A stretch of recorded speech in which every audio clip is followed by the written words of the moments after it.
My opinion on Mufasa the lion king. 2019లో వచ్చిన the lion king మూవీకి ఇది ప్రీక్వెల్. ఒరిజినల్ లయన్ కింగ్ యాక్చువల్గా కనెక్ట్ అవ్వడానికి main reason core emotions. Hollywood మూవీస్లో ఆ రేంజ్ ఎమోషన్స్ అనేది చాలా తక్కువ. అండ్ ముఫాసా పాయింట్కి వస్తే సేమ్ దానిలాగే ప్లాట్ అనేది చాలా సింపుల్గా ఉంటుంది. కరెక్ట్గా చెప్పాలంటే చాలా ప్రిడిక్టబుల్గా ఉంటుంది. అలా అని లయన్ కింగ్లో వర్కౌట్ అయినట్టు ఎమోషన్స్ వర్క్ అయ్యాయా అంటే చాలా వరకు వర్కౌట్ అవ్వలేదు. ఇనీషియల్ 40 మినిట్స్లో ఆ వరల్డ్ బిల్డింగ్ కానీ అక్కడ కొన్ని ఎమోషన్స్ కానీ బాగా కనెక్ట్ అవుతాం. వన్స్ ప్రీ ఇంటర్వ్యూ స్టార్ట్ అయిన దగ్గర నుంచి మొత్తం ఫ్లాట్ అయిపోద్ది.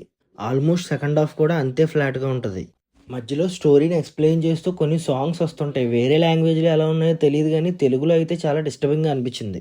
ఈవెన్ క్లైమాక్స్ ఫైట్ కూడా అంత ఇంపాక్ట్ఫుల్గా ఏం లేదు, నార్మల్గానే అనిపించింది. Mahesh Babu voice is decent.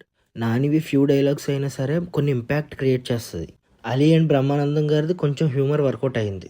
Overall die hard lion king fans అయితే తప్ప రిమైనింగ్ అంతా కూడా స్కిప్ చేయొచ్చు అనిపించింది. నాకైతే అంతేం అనిపించలే. ఫస్ట్ 30 మినిట్స్ బాగుంది అంతే. అండ్ నా రేటింగ్ 2.5 అవుట్